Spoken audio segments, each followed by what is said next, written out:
Primeiramente, um aviso: tivemos muitos comentários aí, principalmente nos 2 últimos vídeos de ontem, pedindo para prorrogar a promoção na comunidade secreta do Plantão Brasil. Então vamos prorrogar até sexta-feira, dia 10, mas aí já não vamos mais. Então a promoção vai até o dia 10. Quem quiser fazer parte aí da comunidade secreta do Plantão Brasil, trocar aí experiência com outros plantonistas, influenciadores e ter todo o auxílio aí da equipe de profissionais do Plantão Brasil, que são aí dos mais renomados que tem. É só ver que o Plantão Brasil é o maior canal de política do Brasil, chegou aí a mais de 1 bilhão de visualizações, a gente aí é atacado por toda a imprensa pelo nosso sucesso, então você pode confiar que são profissionais muito renomados, vai ter aula aí semanal ao vivo com os profissionais aí do Plantão Brasil para te ajudar a conseguir o sucesso nas redes sociais em qualquer nicho. Então quem quiser fazer parte, primeiro link da descrição ou no segundo link você pode falar com a equipe de suporte. Agora vamos aqui falar do assunto do vídeo, que é, primeiramente, Valdemar Costa Neto aí traindo o Bolsonaro, mas daquelas. E eu fico pasmo que toda vez que o Valdemar trai o Bolsonaro, e às vezes ele faz isso em rede nacional aí, em entrevistas, às vezes ele faz nos bastidores, ele nunca esconde que ele tá traindo o Bolsonaro fica com carinha de bunda e não faz nada. Simplesmente fica ali abalado, na sua, recolhido, mas não faz nada contra o Valdemar. Eu fico me perguntando às vezes o que o Valdemar tem ali com o Bolsonaro, qual o rabo preso tem o Bolsonaro com o Valdemar, que ele nunca ataca o Valdemar. Já vi muitos adversários aí do Bolsonaro serem cancelados por muito menos do que o Valdemar já fez para ele. Vamos lembrar que faz aí alguns meses, ano passado, o Valdemar foi na Globo News e falou que, olha, isso aí de golpe, isso era tudo ideia do Bolsonaro. Eu falei para ele que não, eu sou um democrata. Valdemar até falou, eu votei na Dilma e tudo mais. E o Bolsonaro é que queria essa coisa aí, eu falava para ele que não, eu fui forçado ali. E aí ele usa isso para justificar o que causou o indiciamento dele, que foi usar a estrutura partidária do PL para apoiar o golpe, principalmente o braço jurídico do golpe ali do Bolsonaro, que era entrar no TSE pedindo a anulação da eleição. E isso foi feito pelo PL porque apenas partidos políticos podem pedir a anulação da eleição. Os candidatos não podem. E aí o PL fez isso.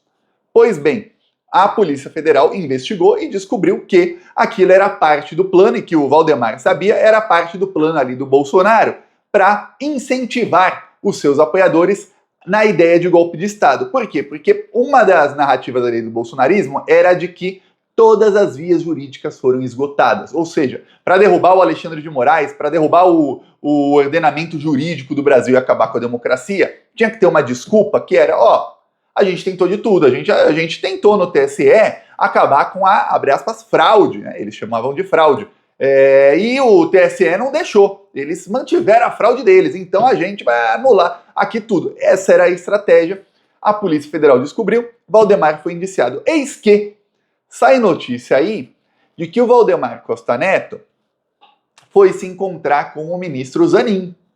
O Valdemar se encontrou com o Zanin, ministro indicado pelo Lula, e que foi ali, segundo o Valdemar, uma conversa amigável de alguns minutos, e que ele não estava falando sobre os processos dele, não.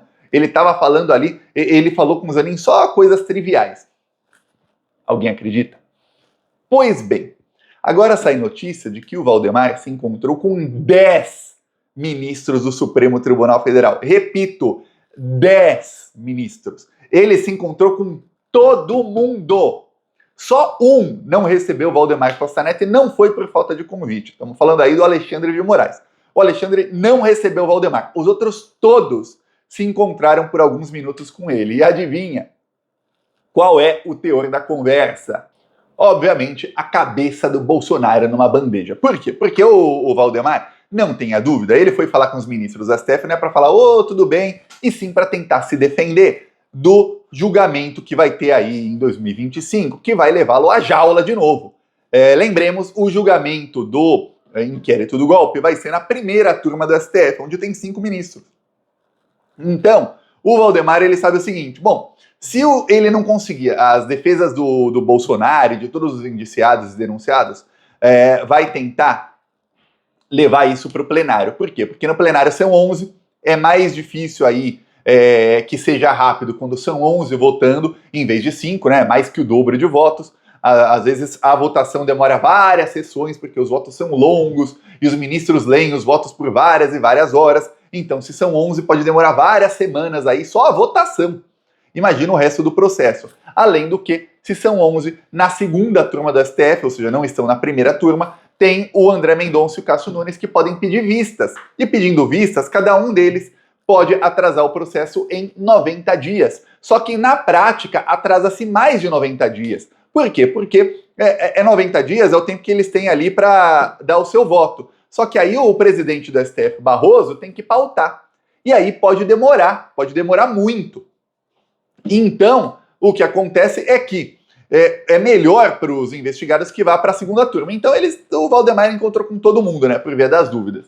E aí, o que ele vai falar? Ele fala para os ministros o seguinte, né, obviamente ele não vai dizer isso na imprensa, mas todo mundo sabe. Não tem nenhuma pessoa em Brasília que não saiba que o Valdemar foi falar para os ministros que, olha, tudo isso aí que aconteceu, que eu fiz, principalmente ele tem que se justificar ali pelo fato do PL ter questionado o resultado em 200 mil sessões eleitorais onde o Lula venceu a eleição. E só no segundo turno. E só para a eleição de presidente. O PL entrou na justiça dizendo, olha, essas urnas não tem como comprovar que não teve fraude nelas na eleição para presidente. Ah, não, para governador deixa. Foi governador eu confio. Mas para presidente não. Ah, em quais urnas? Aí as urnas em que o Lula ganhou. Urnas onde o Bolsonaro ganhou, essas dá para confiar. Pois bem, depois que o Valdemar fez isso, ficou ruim. É isso que ele tenta justificar para todo mundo. E ele diz que isso foi a mando do Bolsonaro. Juridicamente, para o Valdemar, isso não é muito útil. Por quê? Porque, olha, não interessa se foi a mando do Bolsonaro. Você fez, não fez? Então não tem muito o que você fazer. Você fez. Ah, mas o Bolsonaro mandou. O Bolsonaro te obrigou? Ele colocou uma arma na sua cabeça, falou, redige o documento, assina o documento, agora vai, envia para o STF. Obrigou? Não, né? Então, você fez. Quem mandou fazer? Você cometeu o crime. Mas, quando ele diz repetidamente, e falou isso já na imprensa, e falou isso no seu depoimento à Polícia Federal, e tá falando para ministros do STF, e não tenha dúvidas, ele vai falar isso no processo, nas audiências e no julgamento. Na audiência ele fala pessoalmente e no julgamento por escrito. Ele vai falar, isso é a mando do Bolsonaro. Sabe quem ele tá ferrando? O Bolsonaro. Por quê? Porque o Bolsonaro diz que é narrativa, que a Polícia Federal é muito criativa e cria narrativas contra ele. Só que o problema é o seguinte, a Polícia Federal diz ali com as provas que o Bolsonaro é o chefão. Só que não tem só as provas, tem depoimentos. E aí tem depoimento, do Tenente Coronel Cid, mas ele delatou porque ele foi solto depois da delação. Ok, só que o Valdemar tá livre, leve e solto e tá delatando a mesma coisa, que você é o chefão, Bolsonaro. Aí fica difícil defender, fica muito difícil para a defesa do Bolsonaro. Talvez por isso que o Bolsonaro esteja aí tentando contratar um novo advogado. Quem não assistiu ao vídeo sobre o novo advogado do Bolsonaro, vou lembrar para você, é um advogado anti-bolsonarista que não faz nem 40 dias ele estava na revista Veja, dando uma entrevista em que ele diz que o Bolsonaro tem que pegar no mínimo 20 anos de prisão. E que tem provas aí contra o Bolsonaro e que é óbvio que o Bolsonaro era o mandante ali do plano de assassinato do Lula e tudo mais e do plano do golpe. Esse é o novo advogado do Bolsonaro. Vai ficar difícil esse cara fazer uma sustentação lá no Supremo Tribunal Federal no julgamento e desdizer tudo que ele mesmo disse numa entrevista antes de ser contratado pelo Bolsonaro. Tá aí. Esse é o tamanho do desespero do Bolsonaro, tá? Pegar um advogado que faz pouco tempo falou que ele tem que ser preso é porque, a coisa tá ruim. Você sabe como o Bolsonaro só gosta de se cercar de gente que fala o que ele quer ouvir. Nesse caso, ele tá se cercando de gente que fala o que ele não quer ouvir. Tá ruim, viu? Pois bem, se o Valdemar tá tentando se safar dizendo, olha, eu só executei ali parte do crime, o mandante é o Bolsonaro, e eu tô falando que isso não adianta nada juridicamente, tem outro caso em que também você pode usar de exemplo a mesma coisa do Valdemar, a diferença é o crime. Mandaram ali assassinar a vereadora Marielle Franco, do PSOL, e assassinaram junto o motorista dela, o Anderson. Quem assassinou foi preso? Foi. Os dois assassinos da Marielle não podem chegar no julgamento e dizer, não, mas é que mandaram eu fazer, então a culpa não é minha não me prendam. Que é o que o Valdemar está fazendo no caso do golpe. Mandaram, então não me prendam, por favor. Pois bem, assim como os assassinos da Marielle estão presos, um crime é um crime, quem cometeu ali o crime de golpe de Estado vai acabar preso.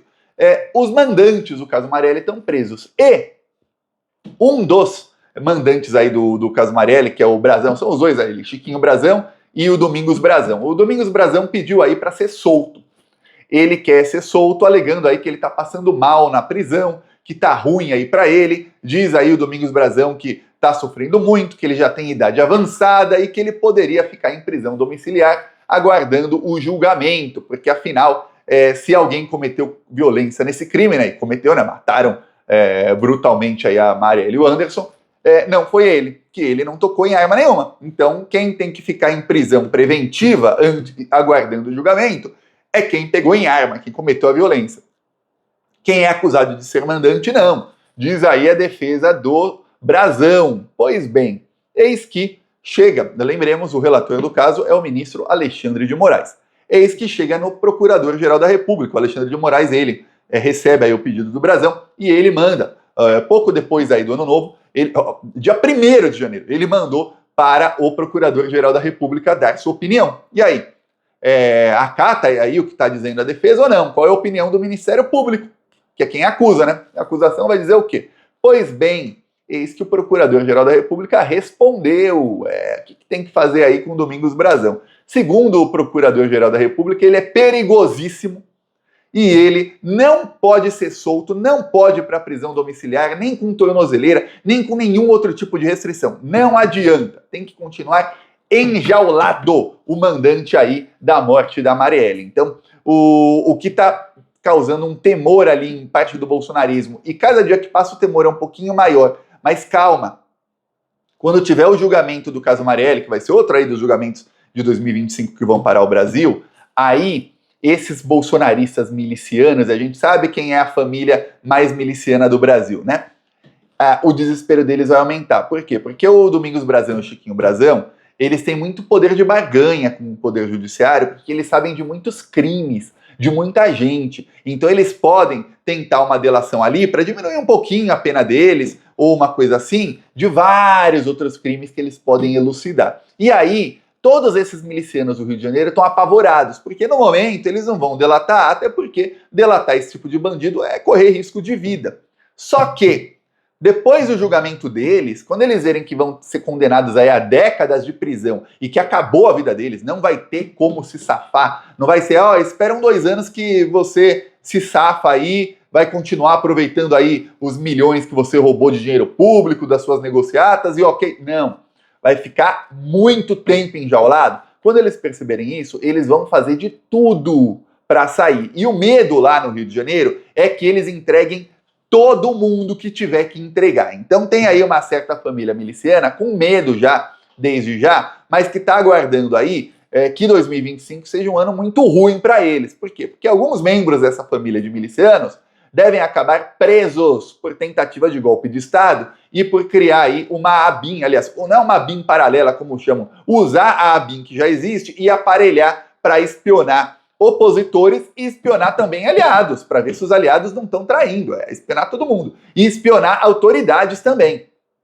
Então, vão ser presos por muitos motivos. E ainda vão ter aí um grande aliado. Lembremos que essa família miliciana fez campanha para os irmãos Brazão. Fez campanha dizendo que, para o bem do Rio de Janeiro, votem neles. E recebeu campanha deles também. Os Brazão fizeram campanha para eles. Pois bem, eles tendem a ser aí a cereja no bolo de qualquer delação que os Brazão venham a fazer, qualquer tipo de coisa que eles venham a fazer aí no futuro para impedir pegarem décadas de prisão. Então o desespero vai aumentando, o Procurador-Geral da República já jogou outro banho de água fria. Eu lembro quando teve a votação no Senado em 2023 para ver se eles aprovavam a indicação do Gonê à Procuradoria-Geral da República, e um vídeo circulou, era um vídeo da Bia Kicis elogiando o Gonê, dizendo que ele era um conservador e tal. E no vocabulário bolsonarista, conservador é o quê? É dizer fascista. E aí os próprios bolsonaristas votaram a favor do Gonê para PGR. E aí o Gonê, como PGR, né, Procurador-Geral da República, ele tá indo para cima da família e para cima aí, inclusive dos aliados deles aí no caso Marielle. Então tá ruim para a família Bolsonaro, viu? Tá muito ruim. 2025 tende a ser um desastre para eles. Se é um desastre para eles, é bom para o resto do Brasil. Eu peço a sua inscrição no canal. Não se esqueça aí, quem quiser fazer parte da comunidade secreta do Plantão Brasil, aqui embaixo tem o link e falou!